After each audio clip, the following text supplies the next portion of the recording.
Let me just make a few comments about the doctor's recommendations and restrictions. And some major considerations here.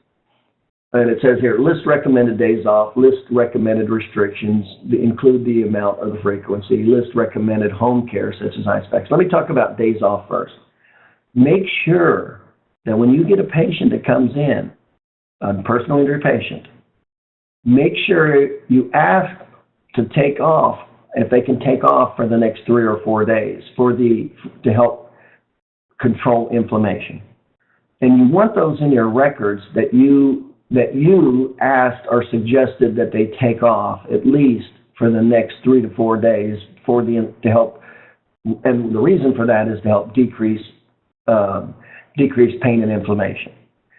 Now, one of the major reasons you want to do that also, and make sure it's in your notes, even if they cannot. So ask the patient, is there any way we could take off like the next 4 days just to get on top of this thing and help decrease the pain and inflammation as fast as possible without you irritating it anyway? Is that possible? That's what it sounds like. Now, the reason you want to do that is you do not want to be in a deposition. And then you're saying, the person has this permanent injury and you're explaining all the problems, right? And then the attorney goes, well, doctor, you didn't even recommend time off, or he didn't even take any time off. And so it's kind of it's not good. I mean, it's not good when you didn't recommend any time off and they didn't take any time off, and then it comes out in the deposition or in court that you didn't even recommend it and they didn't take it off, but yet you're saying, what a big injury this is. So, that it doesn't look good. Hopefully you can understand what I just said. So it doesn't mean that they have to take off. That is not what it means. What it means is you just have to document it that you recommended it. And what's the reason you want to recommend it? Is to immediately get control and decrease the pain and inflammation as fast as possible. Even if this injury happened 3 months ago. If the person has pain, they're having inflammation. They're either having nerve damage or inflammation. That's what's causing the pain. So,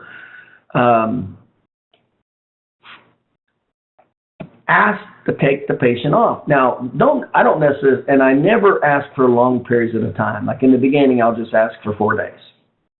And after 4 days, depending on what they can or can't do relative to their work, because the work is going to be typically the biggest problem, then I'll, if the problem is still sensitive enough and their work environment is strenuous enough, if I'm looking at those two combinations, then I'll ask them week to week. I'll say, well, can we take off, 1 week at a time here until we can get you back to where you can work without re-injuring yourself? And then only go week to week. Don't give, time slots off or recommendations off or notes for more than a week. Just go week to week. And so the first thing you want to do is ask for total time off. If they can't do that, just for 4 days. If they can't do that, then ask if you can do restrictions. Is there any way we could do restrictions with work? And sometimes they can't. They can't do it because they got to go to work, or they'll risk losing their job, or they need the money. And you need to say that in your notes. You need to say that you recommended it, but they couldn't do it because of whatever the reason is. And the typical common reason is they can't do it because of work, or they're afraid they'll lose their job, or there's no part-time work available where they work.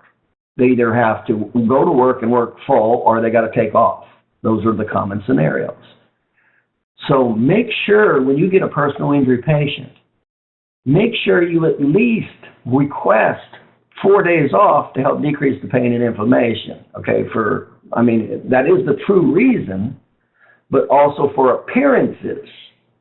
When the insurance attorney reads the narrative or your medical reports, or it comes out in a deposition, you don't want to be sitting there going, oh no, I didn't recommend any time off, but now you're trying to say how bad the injury is and it's a permanent injury and blah, blah, blah, blah, blah, but you didn't recommend any time off. That just doesn't fly in front of an 8th grade educated jury. That's a negative, and hopefully you can see that. So relative to the time off, that's how you want to handle time off.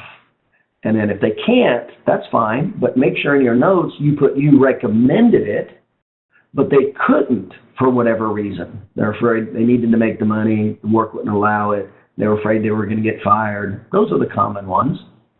And by the way, everything we're talking about right here, once you learn it, it's the same thing over and over and over. I mean, once you learn this, it's the same thing. It's unbelievably repetitive. We see the same thing over and over 90% of the time as chiropractors. So that's a little bit about work off. So I'm going to go for work off first. If I can't get off, I'm going to go for restrictions second. And if they can't do that, they just can't do it, and I'm making a notation of it. Now, in addition to that, always recommend restrictions, some type of physical restrictions. So you want to recommend time off and for a short period of time, like for the pain, to help get on top of this pain and inflammation. And then you want to recommend restrictions in their activities, no physical, and basically I put, no physical exerting activities, for the next 4 days. So limit the restrictions, because that also shows, not only does it help with pain and inflammation, but it shows that that this person has a legitimate problem. And this is also true if the person had this injury 6 months ago, a year ago, 2 years ago, 1 week ago. It doesn't matter, because if they're in their office, they have pain and inflammation. It may be overlapping. There could be repair phase going on with the inflammation phase. There can be inflammation phase with repair phase with the remodel phase. And I talk about that extensively in the 4 dimensions of an injury. And most of the time, that is what is going on. You never have an injury that's just black and white. It just goes, it's in inflammation, then stops and goes into repair, and there's no overlap, and then it stops, and then it goes into remodel phase, and then it stops. That never happens because of a thing called life. We're dynamic. So, recommending restrictions. You definitely want to do it. So that's time off, restrictions, and then home care. Make sure you recommend basic home care. And I talk about ice packs, in the beginning. So we don't want them doing stretching and exercises and anything like that. We're in the inflammation phase, and that's where we're starting. So make sure you recommend days off. If not, limitations at work. If not, make sure it's documented. Make sure you have limit their restrictions, their physical activities. Make sure that's noted. And then definitely recommend analgesics at home, which is that's the ice pack, and the basic instructions on how to use it. Those are the 3 things that you definitely need to do